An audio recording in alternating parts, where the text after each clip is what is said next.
I'm Leigh Ann O'Neill. I am the Chief of Staff for America First Policy Institute's Center for Litigation, and I'm really excited to talk to Chris Schorr. Chris, introduce yourself.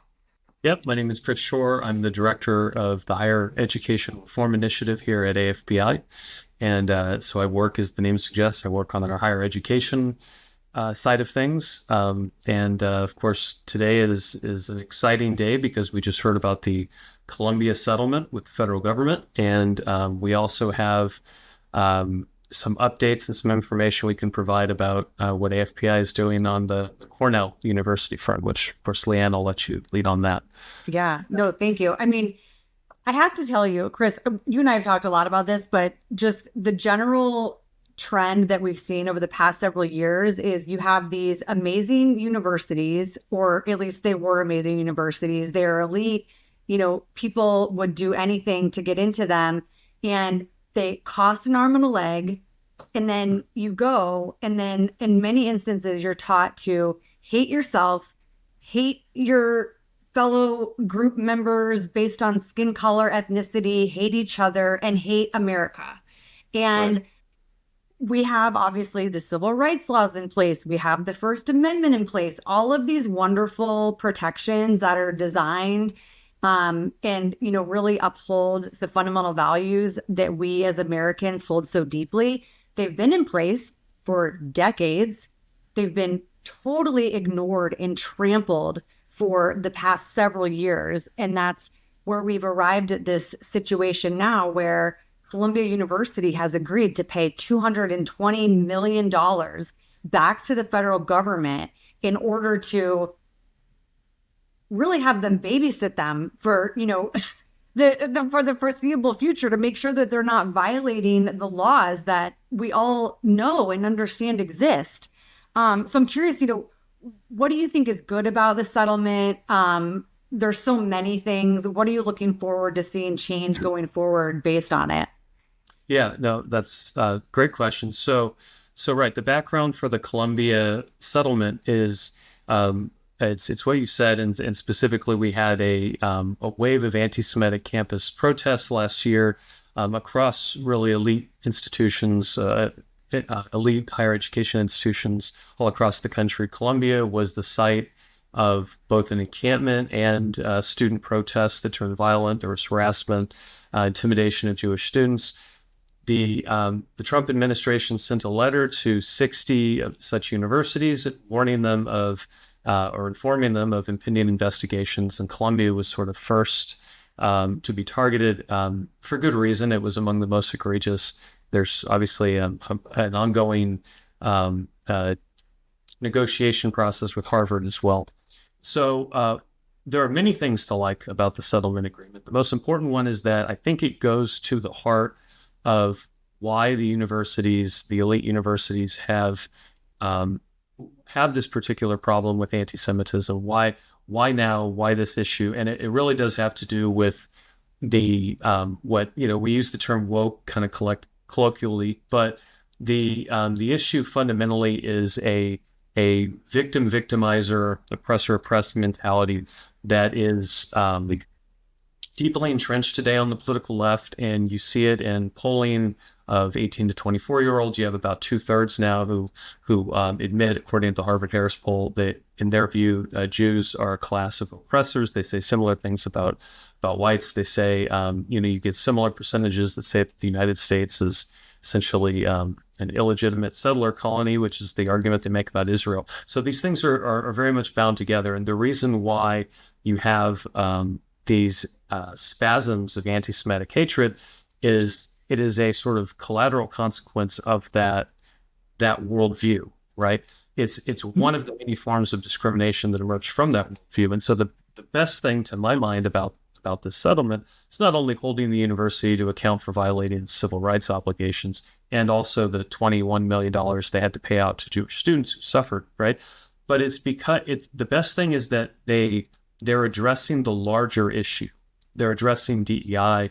They're addressing all race-based discrimination. They're prohibiting racial discrimination in faculty hiring, which is illegal and which the president has clarified with executive orders is going to be treated as such. They're also prohibiting race-based student admissions, which the Supreme Court has said is illegal under 14th Amendment and also the Civil Rights Act, Title VI. They're also going after transgender inclusion sports policies, so essentially putting men and women's sports, men and women's bathrooms and locker rooms. It's really the full sort of new civil rights regime. It's the new civil rights enforcement strategy that the Trump administration is executing, and which is at its core is really going back to what the text actually says. I mean, there's no textual basis in the Civil Rights Act for treating certain groups of people as less equal citizens than others on the basis of ascribed membership in a class of oppressors. But that's in effect what we've had. The left has sort of wrought through the working through of this radical ideology. So I think it'll be interesting to see if the Columbia settlement becomes the foundation for future university settlements. I think there's other provisions in there we haven't talked about. They're reining in the Middle East Studies programs, which is a hotbed of anti-Semitism. They're dealing with the over-reliance on international students. We could probably talk about some ways they could improve it a little bit. Well, I can mention it real quick. So essentially, the viewpoint diversity issue is addressed in the Middle East Studies program specifically, but not really writ large. And I think if we are to correctly understand that the anti-Semitism problem is an outgrowth of this larger sort of paradigm that's deeply entrenched in these campuses, then I think we would understand that you need to get rid of discrimination in hiring in particular in order to have the viewpoint diversity that would allow these ideas to be sort of engaged with before they start taking over campuses and breaking glass and things like that. So, right. No, I mean, I think that you raised so many good points, and it does remind me, so much, obviously, of the complaint we filed against Cornell University. And you and I have talked a lot about what's happening at that institution also. I mean, what we've seen at Columbia, Harvard, Cornell, all of these institutions, UVA, it's this idea that, we're going to discriminate now to try to correct historical discrimination, right? And like you said, the laws don't support that, right? They never have.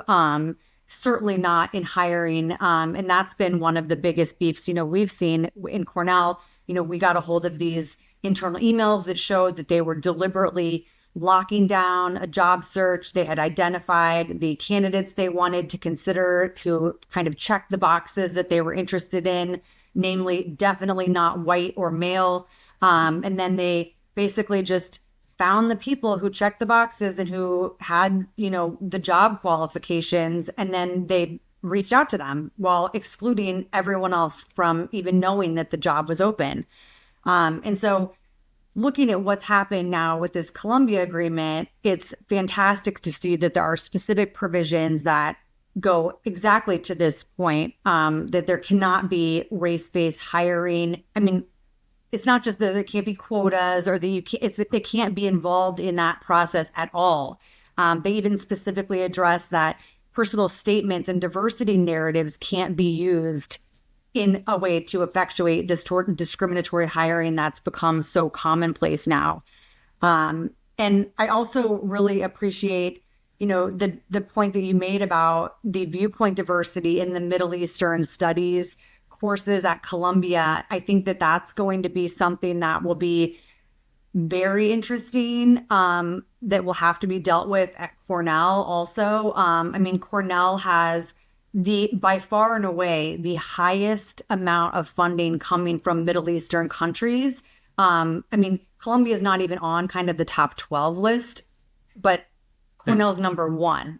It's actually really stunning. And so knowing that there is such a strong influence that comes into a campus, and again, bringing that the mentality and the lessons of oppressor and oppressed, it's going to be really interesting to see how the federal government deals with Cornell. I think that what we've seen here with Columbia is a fantastic first start here with this, kind of hallmark university And I'm really curious to see what happens next.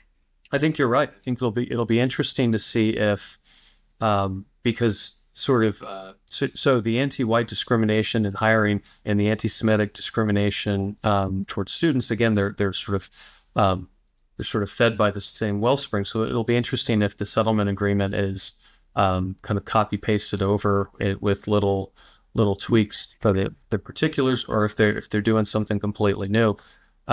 You bring up the international students side of this, which is actually a really interesting element of this that I think maybe hasn't gotten enough attention. So obviously, the international student enrollment is a big factor with anti-Semitism, because particularly through these Middle East studies programs. But there's been a lot of back and forth about, for example, openly pro-Hamas students, right? Support for a U.S. designated terrorist organization, and Columbia's effort to shield these students from being held accountable.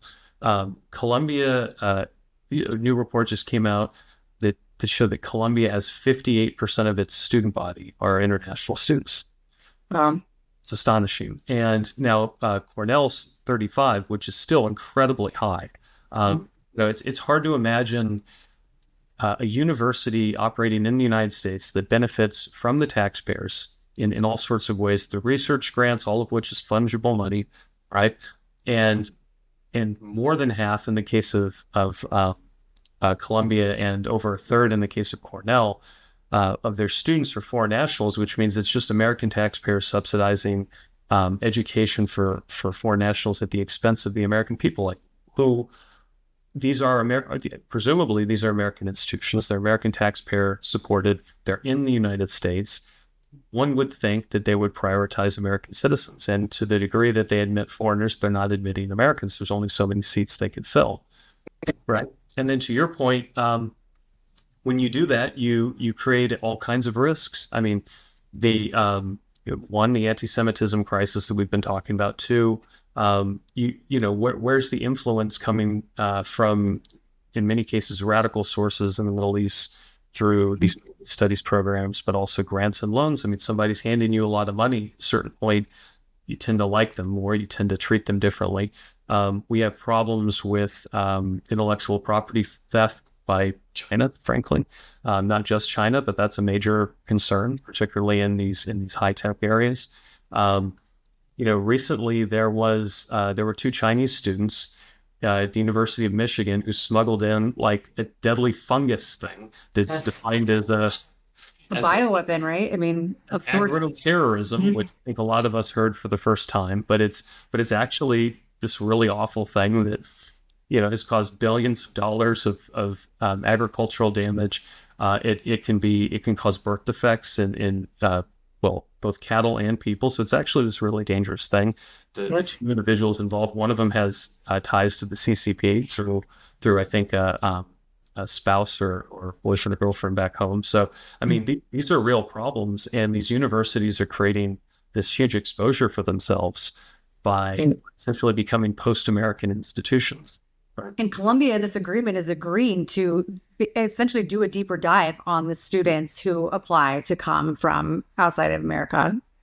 That's right. Yeah, they've agreed to cooperate with law enforcement, which is helpful.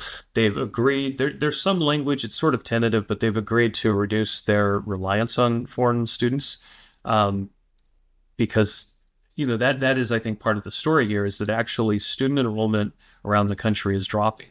And I suspect, I haven't verified this, but I suspect that the increase in foreign student enrollment may have something to do with declining interest among Americans. But that, of course, goes to the fact that these universities are horribly mismanaged, right? The cost of higher ed rises probably three times or more the rate of inflation. Over a third of degrees produce no value. So the universities are in a mess, and I think in a lot of ways they're probably using foreign students as a way of compensating themselves for the natural consequences of their poor management. Right. I mean, it's really alarming that, one of the, I think, common sort of outputs you see these days from some of these institutions is this peddling a hatred of America. And then you consider the fact that they have their own teaching schools that are bringing up the teachers who are teaching our most vulnerable, impressionable youth and children. And so, it's very horrifying to think how quickly the problem compounds by way of the teachers being disseminated across the country, and propagating these terrible views that they've been taught in these institutions where there's only one viewpoint offered, only one viewpoint's tolerated. If you offer the other viewpoint, you are shunned or worse. So I'm thrilled with this agreement and very eager to see what happens with the other institutions that we're all keeping a close eye on.